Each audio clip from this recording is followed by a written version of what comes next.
Bill Houston vowed when he came out of the army in 1946 that no one was going to order him about for the next 20 years. That's now 25 years ago, and he still enjoys roaming the world the way he has done since childhood on his bike.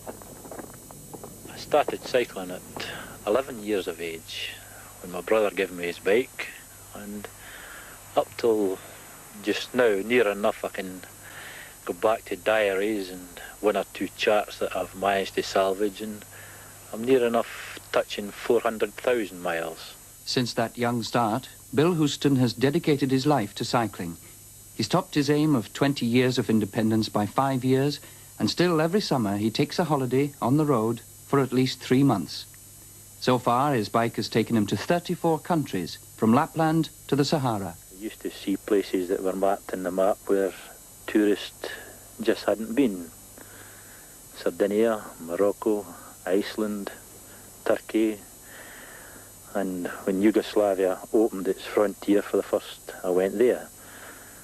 And that started me going to places that nobody had been. And we got into countries that were behind the Iron Curtain and met some good people, nice people.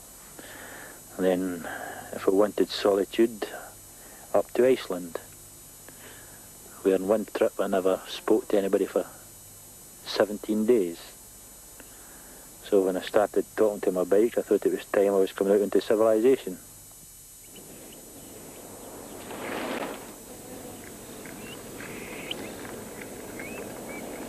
Still do camping when I go abroad, but in this country you had somewhere to go in the winter time, and you must get a roof over your head. And as you know, the millionaire has his weekend cottages. Well, for a small sum of money I joined the youth hostels.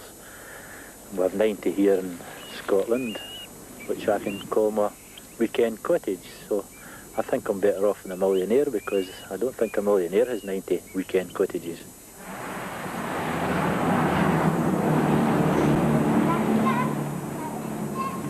Bill Houston was born here in Ochnek 47 years ago.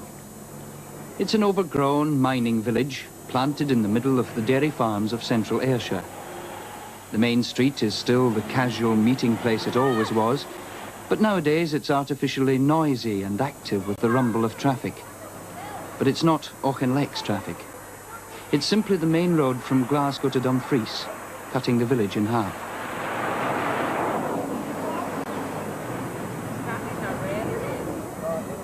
All that most people see is the little changing pattern of shops and pubs on the main street. But behind this facade, Ochnek has been altered. The rows of miners' cottages have gone, and in their place is a sprawling housing estate.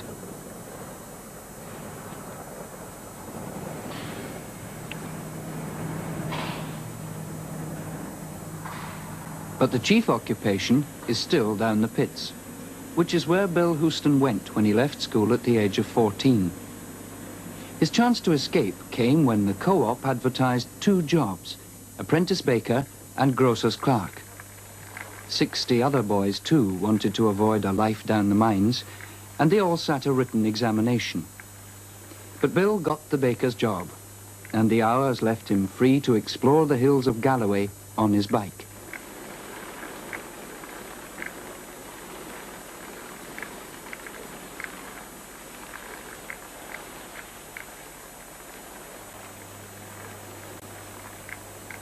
Before he began his foreign travels, he thought he should know his own country thoroughly. So he spent 3 summers exploring every corner of Britain and Ireland. Most people look at a hill and they say, well, there's something over that, and I'd like to do it, I'd like to get to the top of it. And they look at their map, there's no road. So nowadays, most people run about in fearsome things called motor cars. I detest the things, but you can't put one of these over your shoulder and go up the top of a hill, but I can do it with my bike. And when I do that, I can see what's on the other side. I can ride it away from the other side, because normally you get a road on the other side. And that's me, I have done something. And there I am on the other side, and away I go and look for something else.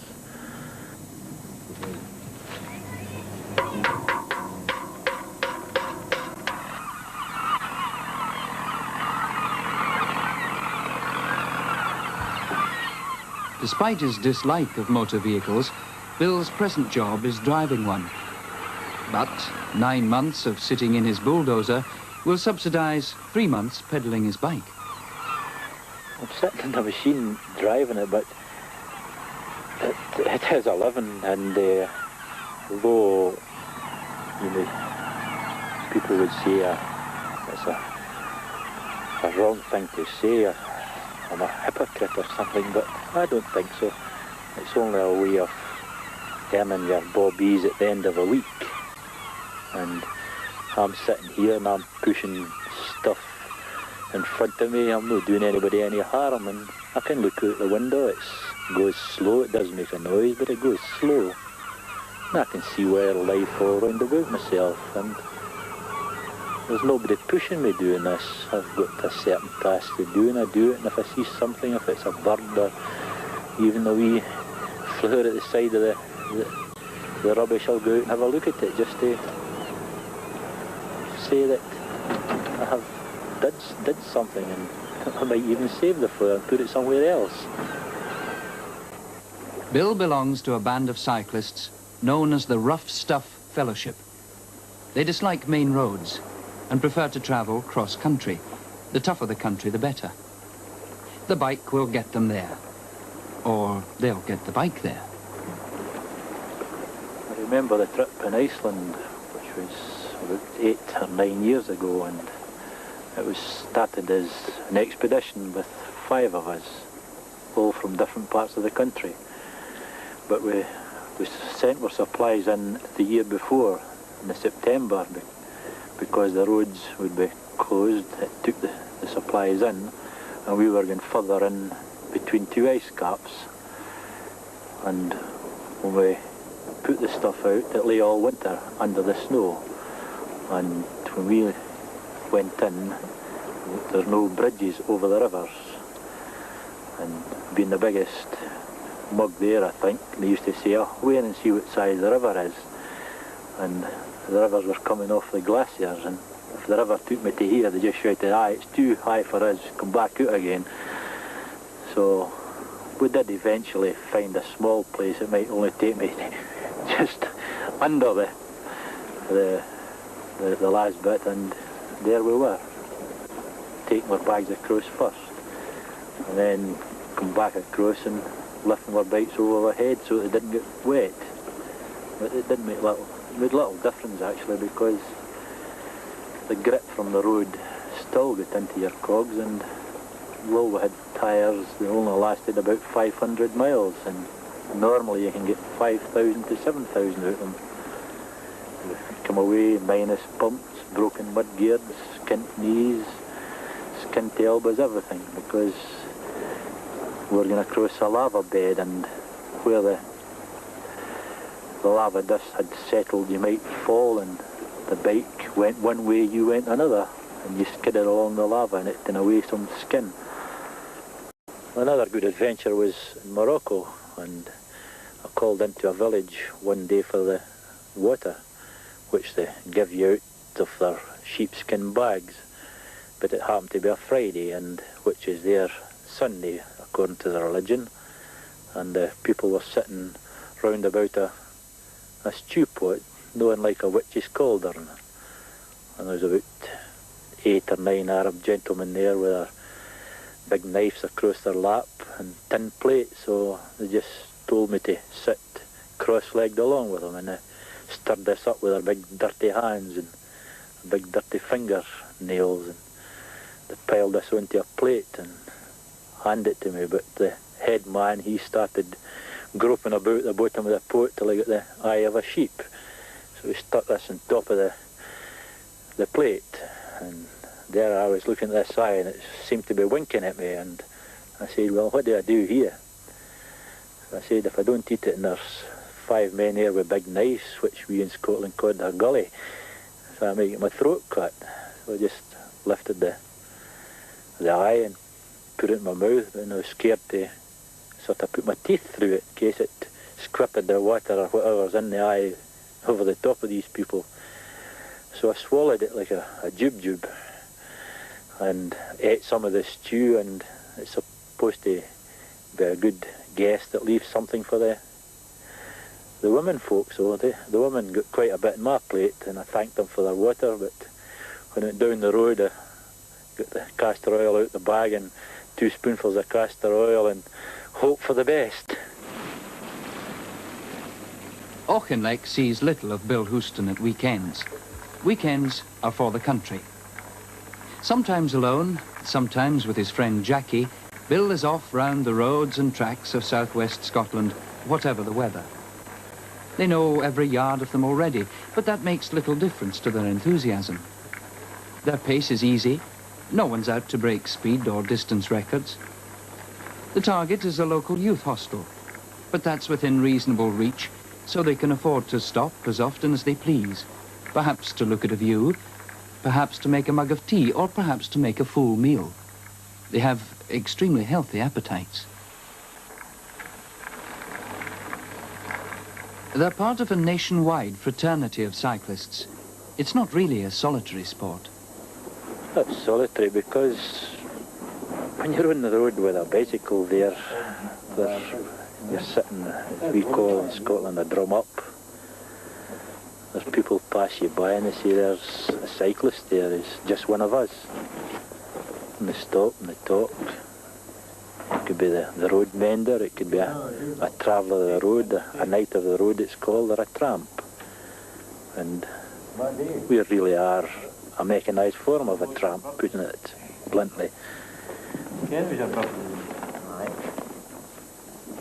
When I was a boy and watched my brother going away out on his bicycle, I was only about 9 or 10 years of age. And he promised to give me his bike when he got fed up with it. But when he came home at night, he used to tell me where he had been and used to look it up on a map, and I said to myself, well, I'd like to do that. And when I did get his bike, that was at 11 years of age, I started going further afield than what he had done, although he was 7 years older than me. So my first trip actually took me down to the Lake District at 12 years of age. Well, about 7 or 8 shillings in my pocket. It lasted me near enough the week before I came back home.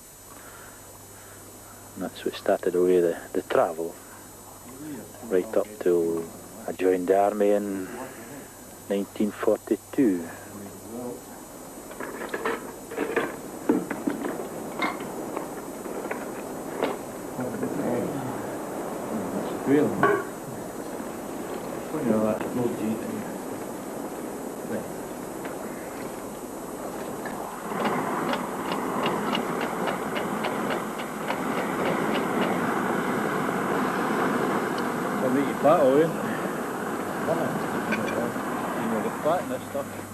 Bill's training as a baker sometimes comes in useful. The bread he takes on his outings, he bakes himself. The pots of jam, too, are homemade. From his weekends, he returns with loads of berries to be made into wine. It all helps to keep down the expense of living and leaves more money to pay for the long summer trips to Norway or Austria.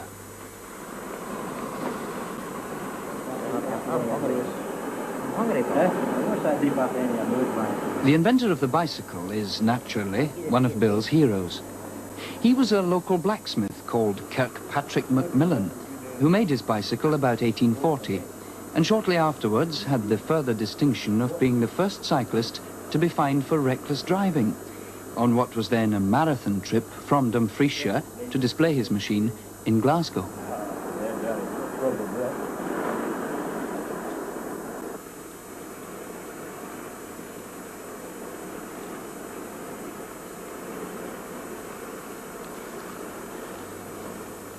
Bill's wife has become accustomed to having a part-time husband.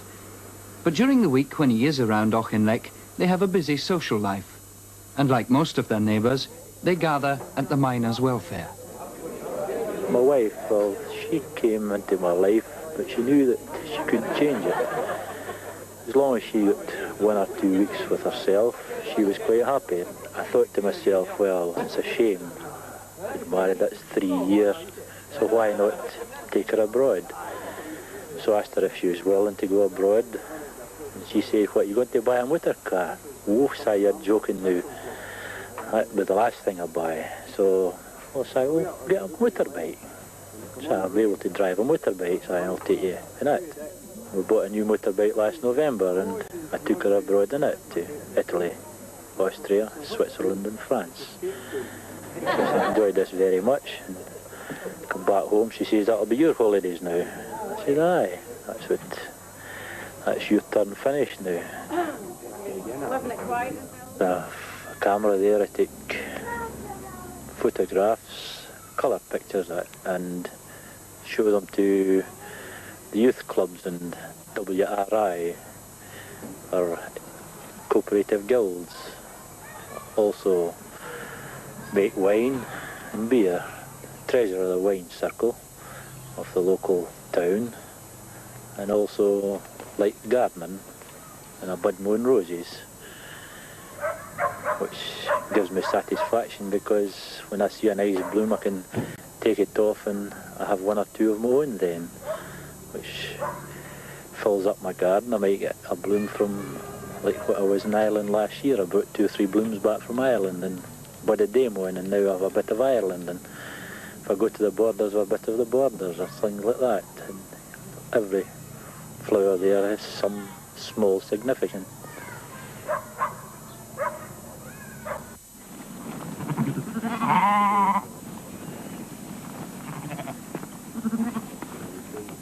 If you want to see things, and especially on a bicycle, at the end of a day, if you have travelled and did something hard, you're ready for something to eat, and then when you've got something to eat and you feel that wee bit tiredness coming over yourself, you say, well, I have achieved something in 1, 2 legs, your body, because everybody's body is made to withstand a certain amount of punishment, and this punishment is good for you, I'd think, because people are getting too soft nowadays. They're sitting in big chairs watching TV, they're sitting in motor cars, they're sitting everywhere. But we go out there at the weekend, we punish ourselves to our own satisfaction, but it's not punishment to us, it's pleasure, because when we think it's getting too hard, we just ease up that wee bit, and we still carry on, although it might be another hour at the end of the day, but what's an hour when you've had a day of pleasure?